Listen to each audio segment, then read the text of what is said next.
En este episodio de Crecimiento Personal, conversamos con Beatriz de León. Aprendemos estrategias para desarrollar familias saludables. Esta es tu comunidad para crecer en finanzas y crecimiento personal. Aprende los pasos que han tomado muchas personas para mejorar sus vidas. Cultivemos Tunis juntos.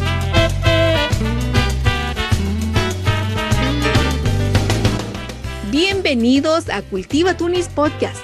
Soy Marta Condori. En este episodio de Cultiva Crecimiento, conversamos sobre las características de familias saludables y qué hacer para que la nuestra sea una de ellas. Con este confinamiento largo en casa y muchos cambios debido a la pandemia, han sido momentos de mucha adaptación para cada miembro de la familia. Y tal vez, en ocasiones, no ha sido bonito, pero queremos saber cómo hacer esas interacciones de una mejor manera. Para esta conversación me acompaña nuestra querida Silvana Paredes. ¿Cómo estás, amiga? Aquí muy bien, contenta de estar compartiendo nuevamente en Cultiva Tunis Podcast. Contigo, Martita, con Beatriz de León y también con ustedes al otro lado de este mundo mágico de la tecnología. Vamos a ver consejos, lineamientos, qué podemos hacer para poder tener familias saludables, porque no solamente son las que están gorditas o flaquitas, no solo del cuerpo, sino de la mente. Vamos a ver si podemos conversar de todo ese tipo de actitudes y de acciones que debemos tomar. Por supuesto, Silvanita. Tenemos la alegría de compartir con una amiga de México, desde la provincia de Chiapas. Ella es psicóloga, terapeuta familiar con muchos años de experiencia. Nos conocimos en Edmonton hace unos 6 años atrás. Betty fue una de las primeras personas que conocí cuando estaba recién llegada a Canadá. Por su amistad llegué a conocer a otros amigos en la comunidad y me sentí incluida de inmediato. Es una alegría reencontrarnos nuevamente para conversar. Bienvenida, Betty. Gracias, Martita. Hola, Silvana. Es un placer estar aquí con ustedes en Cultiva Tunis. También me siento muy feliz de poder compartir con ustedes este espacio para conversar. Hola, Betty. Un gusto poder compartir esta plática. Saludos al bello país de México. Y antes de entrar al tema de hoy, queremos conocerte un poquito mejor. Cuéntanos acerca de ti, de tu persona. Claro que sí, Silvana. Soy psicóloga de profesión. Estudié aquí en Chiapas. Luego me fui al norte del país para hacer una maestría en relaciones familiares en una universidad cristiana. Siempre me he dedicado a la docencia y a dar terapia familiar. Cuando viví en Canadá, trabajé para una agencia de reunificación familiar. Sabes, Marta y Silvana, que para mí trabajar con familias cuyos hijos estaban bajo cuidado del gobierno y luchar porque esos niños tuvieran la oportunidad de regresar a vivir con sus padres, realmente fue una actividad desafiante, pero fue muy enriquecedora. La disfruté mucho, puesto que trabajar con familias es mi pasión y ha sido mi pasión siempre. Actualmente vivo en México y durante la semana trabajo en mi consultorio dando terapia familiar. Y recientemente hemos creado CETEFAM, que es un centro donde se provee orientación a las familias, y los fines de semana trabajo para una red de universidades que se llama ALIAT, con alumnos que cursan la maestría en terapia familiar. Y pues básicamente eso es. Te mantienes muy ocupada, Betty, también ayudando a forjar la siguiente generación de profesionales en terapia familiar. Cuéntanos cómo inició el CETEFAM. Bueno, Marta, sabes que yo originalmente tenía un consultorio, pero con la pandemia hubo la necesidad de proveer terapia en línea. Encontré que muchos pacientes que estaban en cuarentena por COVID requerían de apoyo y pues no podíamos hacerlo presencialmente. Mucha gente de fuera de México empezó a contactarme para requerir mis servicios y es allí donde me doy cuenta que pues tenemos que ofrecer ayuda más allá de nuestras fronteras. Por otro lado, con la concentración de población en las redes sociales durante la pandemia, vemos la oportunidad de proveer capacitación en línea a aquellos psicólogos, trabajadores sociales o pedagogos que también estaban en formación, y es allí como CETEFAM se convierte en un centro de terapia familiar presencial en línea y a la vez un centro de capacitación a profesionales de la salud. Así que eso es lo que hacemos y es así como surgió CETEFAM. Es lindo que lo mencionas como una oportunidad. Betty, con los desafíos de estar más interconectados, está también la oportunidad de alcanzar a personas fuera de nuestro círculo inmediato. Realmente es una linda labor de entrega. La admiro. Betty, tú vivías en Canadá. ¿Cómo fue para ti emigrar nuevamente, a empezar otra vida en México? En muchos sentidos, reiniciando prácticamente después de tantos años de haber salido. ¿Cómo ha sido tu experiencia? Ciertamente comenzar otra vez es un desafío. Y ciertamente nosotros teníamos ya casi 10 años de vivir en Canadá y nos tocó emigrar de regreso a México. Tal vez para nosotros como adultos no tan complicado, pues regresamos a nuestro país de origen.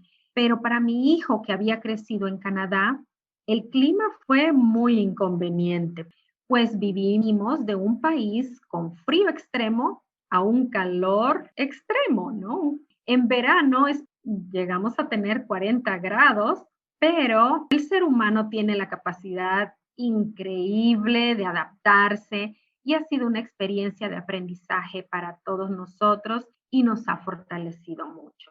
Esos extremos. Es como pasar del freezer al horno. Un Así es, desafío, Martita. un desafío para su sistema de enfriamiento corporal. Frecuentemente conversamos acerca del ajuste inmigrante, refiriéndonos a nuestra experiencia inmigrante al llegar a Canadá. Pero el tuyo es inverso. ¿Cómo fue esa experiencia para tu familia? ¿Y desde el aspecto laboral? Sí, Martita, fíjate que el retorno fue bueno. No habíamos visto a la familia en muchos años. Mi hijo no conocía a sus abuelos ni a otros familiares y ahora pues disfrutamos mucho la convivencia con ellos. Esa red de apoyo nos dio la fuerza para establecernos en lo laboral. Es cierto que nos llevó un poquito de tiempo, pero nos gusta ser emprendedores. Y cuando llegamos, establecimos una escuela de inglés. Es una parte de nuestra vida o de mi vida que no conté al inicio. Desde los 17 años inicié con mi carrera laboral como maestra de inglés y ahora me tocó retomar esa parte de mi vida para establecernos. Ahora, con la llegada de la pandemia, la escuela se detuvo, pues acá en México las escuelas cerraron desde marzo del año pasado. Llevamos más de 14 meses con las escuelas cerradas, pero yo ya tenía el consultorio en ese momento y justamente con la pandemia hubo mayor necesidad de atención emocional y la gente empezó a llamarme más, así que ahora estoy dedicada 100% al consultorio. Realmente la pandemia trajo muchos cambios y yo diría que a todo el mundo. También una mayor necesidad de tus conocimientos como terapeuta. Las familias en todo el mundo han tenido que enfrentarse a innumerables desafíos de clases en línea, trabajo en casa y la parte más grave, la de convivir de manera diferente unos con otros en la misma casa, haciendo las actividades que se hacía afuera, tener que compartirlas dentro de casa. Partiendo de la premisa que la familia es la base de la sociedad y que la familia es también el fundamento del desarrollo físico, mental, social y espiritual del ser humano, ¿qué constituye una familia saludable? Para ti, Betty. Quisiera llevarlos a las imágenes de los programas de televisión que muestran a familias perfectas y pueden hacernos sentir hasta un poco celosos, ¿cierto? Sí. Todo parece tan hermoso y nosotros anhelamos tal vez esa familia que estamos viendo en televisión. Sin embargo, al examinar la vida de las familias de esos actores, nos damos cuenta que están muy lejos de ser realidad. Estos actores también enfrentan desafíos al interior de sus propias familias, como los podemos enfrentar cada uno de nosotros. A lo que quiero llevarlos es a que pensemos a que las familias reales tienen problemas. ¿Cierto, Martita? Por supuesto. Las familias reales no son perfectas. Vivir dentro de una familia significa vivir en un cambio constante. Las familias pasamos por un ciclo de vida y vamos atravesando etapas de cambio. Pero esos cambios muchas veces causan estrés al interior de nuestra familia. Es decir, una pareja, por ejemplo, que recién se casa y tienen que enfrentar el desafío de adaptarse a vivir juntos, cuando tal vez sientan que lo han logrado, de pronto llega el bebé y ahora, ante ese cambio, por supuesto, enfrentan estrés, enfrentan roces, dificultades que hay que resolver y hay que hacer ajustes. Pero preguntémonos por qué algunas familias sobreviven a ese estrés de los cambios y otras no. Algo tienen que estar haciendo diferente, ¿cierto? Estas familias tienen ciertas características y de eso justamente vamos a hablar hoy. Los estudiosos de las familias les llaman familias fuertes o familias saludables emocionalmente. Es cierto, Betty, no hay familias perfectas, sino familias que se adaptan unos a otros y a los cambios de vida constante. ¿Cómo hacer que la mayor parte de mis interacciones familiares sean constructivas y de crecimiento? ¿Cuáles son esas características de las familias saludables? Bueno, Martita, mencionar muchas características y todas son importantes, pero quizá para fines del programa, por ahora tendríamos que concretarnos a mencionar solo alguna de ellas. Quisiera abordar 5 de esas características y voy a comenzar con la primera. En las familias saludables existen roles claros y definidos. Esto es sumamente importante. Una familia saludable debe de tener una estructura, como la podría tener cualquier institución, en donde cada miembro conozca cuál es el rol que le corresponde y al mismo tiempo que identifique cuáles son sus responsabilidades. Está, por ejemplo, el rol de padres, en donde papá, mamá deben asumir la responsabilidad pues, de proveer protección, de proveer alimentación, el cuidado, el respeto, amor a los hijos. Parece muy obvio, pero también es cierto que hay padres que desafortunadamente no lo proveen estas necesidades para sus hijos. O uno de los dos no asume ese rol y es allí donde se genera el conflicto. Por otro lado, está el rol de los hijos, en donde se espera que los hijos obedezcan, que colaboren con las tareas de casa, que cumplan con sus tareas escolares, entre otras actividades, pero solamente esas que le corresponden a ellos. Sin embargo, a veces podríamos encontrar hijos que intervienen en tareas que no están, sino que corresponden al rol de los padres. Por ejemplo, un hijo que se ha tomado la atribución de corregir a sus hermanos, de otorgarles castigos por su mala conducta, podría ser una posición muy cómoda para el padre o para la madre, que sabe que el hermano está al pendiente de que sus hermanos se porten bien, pero esto finalmente provoca malas relaciones entre los mismos hermanos, genera resentimientos. He escuchado muchas veces a algún hijo decir, por ejemplo, es que mi hermano me regaña como que fuera mi papá. Esto los pone en conflicto a ellos como hermanos. Ahora, hay otros roles dentro de la familia, por ejemplo, los roles conyugales, en donde la pareja debe crear un espacio como pareja, donde los hijos no participen. Deben brindarse atención mutua, deben resolver o dialogar algunos temas íntimos, tomar decisiones económicas o laborales.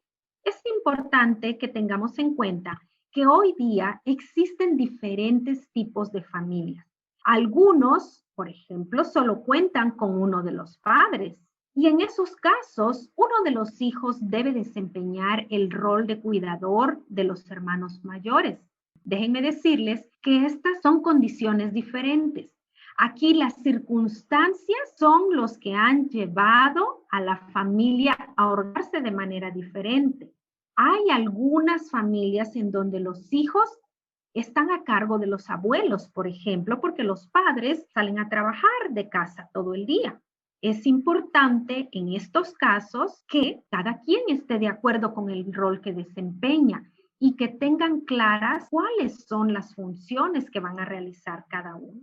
Así que el que cada uno desempeñe el rol que le corresponde es sumamente importante, aún en circunstancias diferentes, porque esto dará como resultado una familia con mayor estabilidad y salud emocional, Martita. Hay muchos factores que influyen y no todas las familias son exactamente igual, pero el entendido es que en cada familia se pone de acuerdo en el rol que le corresponde a cada individuo. Así es, Martita. Sí, realmente lo que tú dices es fabuloso. Mencionas que los roles diferenciados de autoridad y responsabilidades, eso es tener estructura. Así como se hace la estructura empresarial para que una empresa tenga éxito, se hace la estructura. Y todos estamos conectados, ¿no? Como el jefe, el CEO, la contabilidad, la parte de recursos humanos. Así es una familia, con estructura. Qué buen punto que tocaste, mi querida Betty. Espero que todos lo estén tomando en cuenta, establecer roles y responsabilidades de cada uno de los miembros de familia, del más grande al más chiquito, o si quieren, del chiquito al grande, pero se da estructura y responsabilidades, derechos y obligaciones. Veamos una segunda característica de las familias saludables emocionalmente. Esta característica es que tienen límites claros. El que haya límites en la familia promueve el sentimiento de respeto hacia los demás miembros y hacia uno mismo.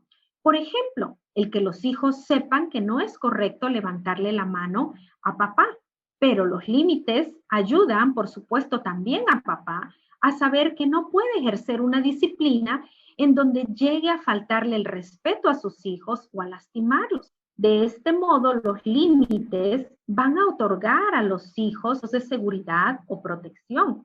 Cuando nosotros como padres establecemos límites en casa, preparan a nuestros hijos para la vida a que enfrenten una sociedad que se rige por normas y límites. La sociedad nos obligará a cumplirlas si es que nosotros como padres no establecimos esos límites en casa y nuestros hijos no tuvieron la oportunidad de aprenderlas.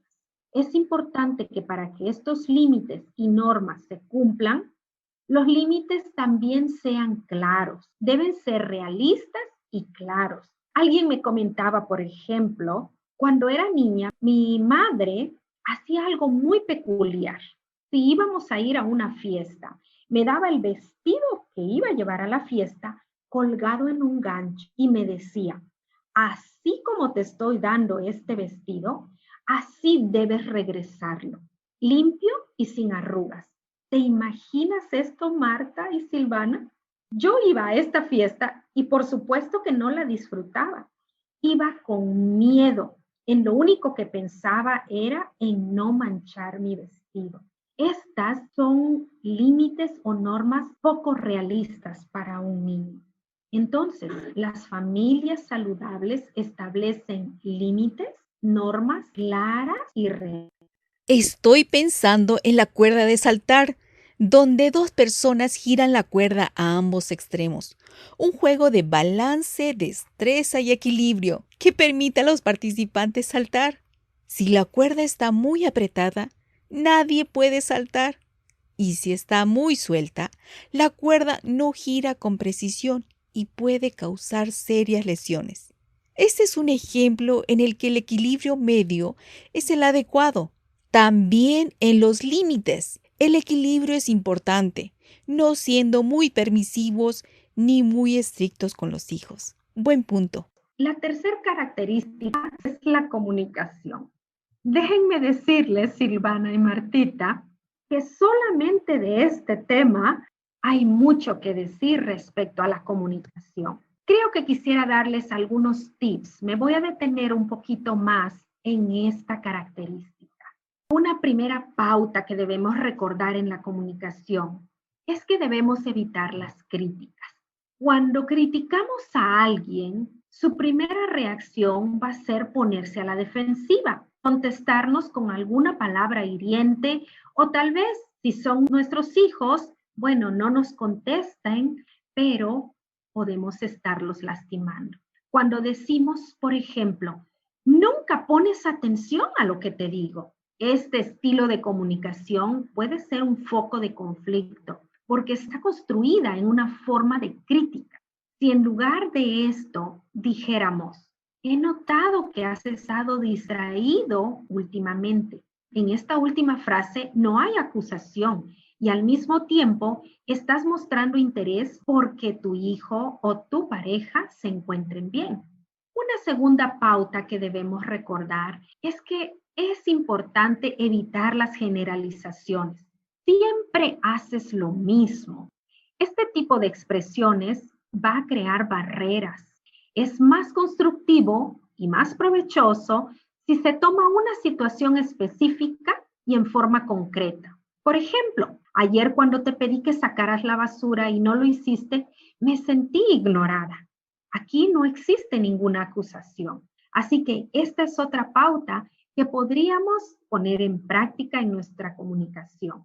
Esto nos lleva a la siguiente pauta. Hablar en primera persona. Es importante hablar a partir de nosotros y hablar de nuestros sentimientos. Usar el yo. Yo siento, yo pienso, por ejemplo. Cuando dices, me siento mal cuando haces esto. Eso suena muy diferente a decir, eres un desconsiderado. Lo primero, cuando digo, me siento mal cuando haces esto, esa es una invitación a que la persona empatice conmigo, a que se ponga en mi lugar. Lo segundo, cuando digo, eres un desconsiderado, es solamente un reproche o una acusación. Una última pauta dentro de la comunicación es cuidar el tono emocional. Nuestro tono emocional habla de cómo nos sentimos interiormente en un momento determinado y lo vamos a expresar en nuestra forma de hablar y también en nuestra postura corporal. Especialmente en un momento de tensión o de conflicto, debemos tratar de rebajarlo. 1 o 2 escalones pues tiende a subir y no nos damos cuenta. A veces alguien podría encontrarnos en una discusión diciendo, pero mira cómo me hablas. Y tú podrías estar diciendo, es que no estoy gritándote. Pero quizás si pudiéramos escucharnos, nos daríamos cuenta que en realidad nuestro tono de voz se ha elevado. Claro, tenemos que ser muy conscientes de esto. En las familias donde los miembros han aprendido a comunicarse, son familias fuertes y unidas. Y pues eso es lo que todos queremos. Entonces, pues vale la pena invertir en desarrollar esta habilidad por muy complicada que parezca. Resumiendo, es evitar las críticas, las generalizaciones, hablar en primera persona y también disminuir el tono emocional. Así es, Martita. Esas son pequeñas recomendaciones respecto a nuestra comunicación en familia. Si nosotros estamos aquí sentados, tú estás allá, Martita está en otro lado y yo estoy aquí, estamos haciendo comunicación. Eso es también la familia. Es muy importante tener una comunicación, pero no piensen en la comunicación cuando se da opiniones en la política, en que se pelea y se pega de gritos. No, tiene que ser una comunicación, un ambiente de confianza y de amor con aquellos que más cercanos a nosotros están. Es nuestra familia. Entonces tenemos que abrirnos todos. Me alegro muchísimo, Betty, que estemos tocando este tema. Veamos una cuarta característica de las familias emocionalmente saludables. En estas familias se aceptan las diferencias de opiniones porque aceptamos que somos seres individuales. Cada uno piensa y siente diferente. Ya dijimos que en todas las familias hay conflictos. La diferencia es cómo se enfrentan los conflictos. Cuando yo pienso de manera diferente a mi hermano, en realidad lo único que quiero es que se hagan las cosas como yo pienso que deberían ser.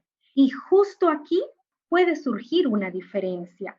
O simplemente luchamos porque nuestro punto de vista sea el que gane y utilizamos cualquier estrategia como palabras hirientes, tonos de voz áspero para que pueda ganar mi opinión, para hacer lo que yo decida, o podemos elegir la estrategia de las familias saludables, estar abiertos a que podemos tener diferentes opiniones. Estamos abiertos a negociar, a ceder y a trabajar para encontrar soluciones y algo que es fundamental, vamos a estar abiertos a hacer cambios.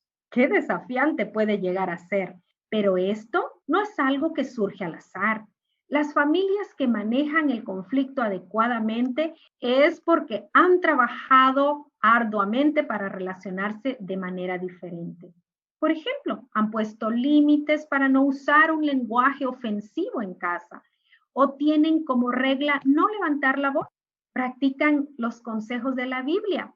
No se van a la cama enojados hasta no pedirse perdón o luchan por restituir el daño. Y el decir que estas familias han trabajado arduamente por tener una buena resolución de conflictos es esperanzador. Quiere decir que todas las familias podemos construir ambientes agradables para nuestros hogares si así nos lo proponemos. Betty, recuerdo un ejercicio que tuve que hacer en un curso. Era determinar cómo era el estilo de disciplina de cada uno de mis padres y luego determinar cuál era mi propio estilo. Fue revelador. Es interesante que sin pensarlo uno puede tomar prestado el estilo de los padres porque es el más conocido. En el manejo de conflictos es necesario tener claro cómo vas a manejar la situación mucho antes de que ocurra el conflicto, ¿no es así? Por supuesto, Martita, lo ideal sería estar siempre apercibidos de que queremos evitar el conflicto y cuando lo vemos venir, actuamos anticipadamente. Excelente consejo. Y bueno, esto nos lleva a la quinta característica de las familias saludables, el respeto a la individualidad. Las familias fuertes se concentran más allá de los errores de sus integrantes. Lejos de ver sus errores, analizan la necesidad de cada uno de los miembros. Cada uno de ellos se sienten libres de ser ellos mismos, aceptan y aprecian a la otra persona. Incluso ayudan a los demás para que puedan lograr ser ellos mismos, para que puedan crecer como personas, para que puedan aprender a ser diferentes y se respetan esas individualidades.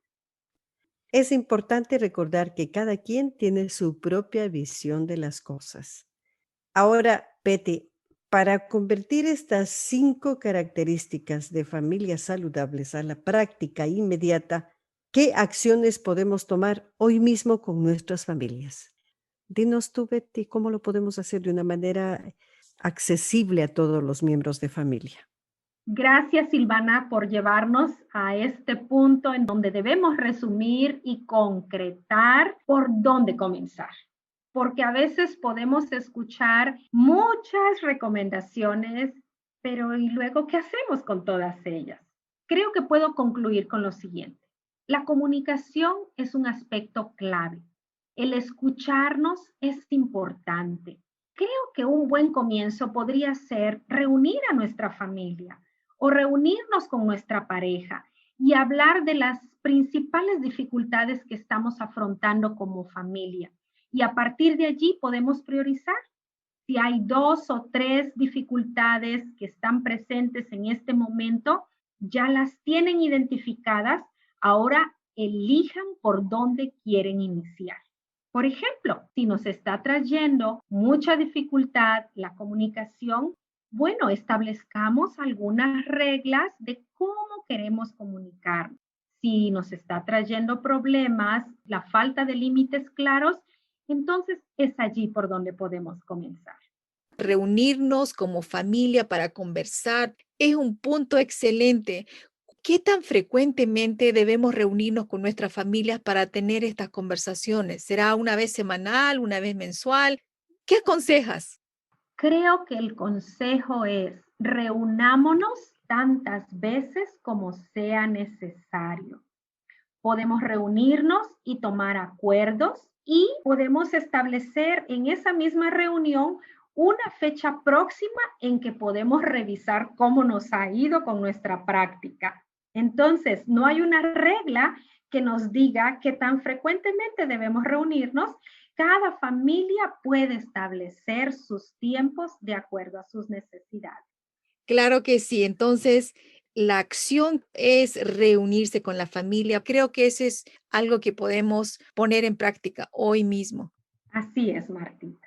De manera personal, Betty, yo estoy muy agradecida de poder compartir este tiempo contigo, en que nos hayas abierto un poquito más la mentalidad, los ojos, como decimos normalmente, y saber que sí se puede accionar, ponerlo en práctica inmediata.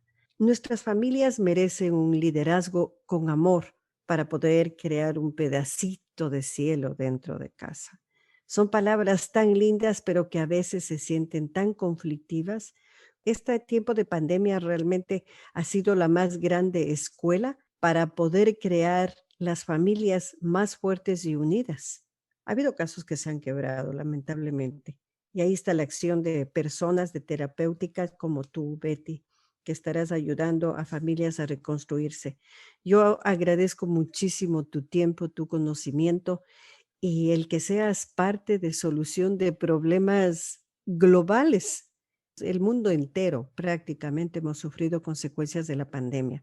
Y tú a través de la tecnología estás siendo parte de soluciones de problemas familiares. Te agradezco muchísimo, te deseo suerte, muchas bendiciones. De seguro muchas familias quieren platicar contigo para poder recuperar familias o salir adelante, ¿no? En unión. ¿Cómo pueden contactarse contigo? Por favor, dinos. Yo estoy en México, pero como ahora las redes sociales nos unen, no importa en qué parte del mundo estemos, ¿cierto? Puedo darles mi número de teléfono. Pueden contactarme a un número de WhatsApp y es el 961-242-7248. Y por supuesto, pueden contactarme en Facebook como Beatriz de León o visiten la página de CETEFAM.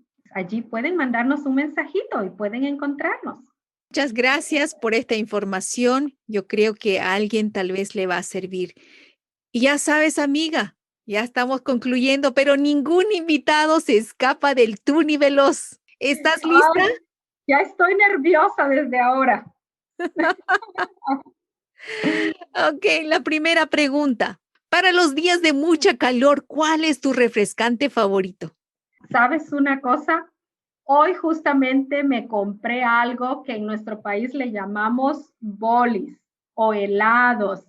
No sé cómo le llamen en su país, pero para mí es una bebida que congelas y la pones en una bolsita y entonces cuando ya está congelada te la chupas. Me encanta. O me encanta tomarme un helado también. ¿Y de qué sabor es tu bolis? ¡Ah! Mi bolis, el que compré hoy es de coco, delicioso. Pero si me preguntas de un helado, strawberry cheesecake es mi favorito. Qué rico. Sí. Dos sitios favoritos en Chiapas, ¿qué recomiendas a todo visitante? Eso está sumamente complicado, decir solamente dos sitios. Hay muchos lugares que puedes visitar en Chiapas. Están las cascadas de Agua Azul, está el Cañón del Sumidero, está la selva Lacandona, donde hay muchas cascadas como las nubes, una zona que se llama las Guacamayas. Ya me pasé, muchas recomendaciones. Solo vengan a Chiapas. Perfecto. Ya tenemos muchos lugares para visitar en Chiapas. Así es. Betty, me encantó conversar con ustedes. Aun cuando yo no tengo hijos, aquí en mi país adoptado de Canadá, tengo una amiguita con la que vivo y ella es mi familia más cercana. Así que estaré poniendo en práctica el plan de acción para hacer nuestro hogar más bonito aún. Y claro, también para la familia extendida que vive más lejos, estos principios son muy válidos también. Un abrazo enorme a cada uno de ustedes que nos escuchan desde diversas partes del mundo. Desearles que sigan cultivando su familia, que es una tarea que perdura toda la vida. Una familia unida es el regalo más bonito que uno puede tener. Gracias a ti, Betty, por compartir tu experiencia. Un fuerte abrazo, Silvana y Martita, y a todos nuestros amables amigos que nos escuchan en diferentes partes del mundo. Y sin más, nos despedimos hasta la próxima.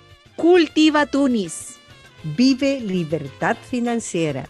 Si estás motivado a dar un paso más en dirección a la vida que deseas tener, entonces toma acción hoy y comparte tus logros. ¡Hasta la próxima!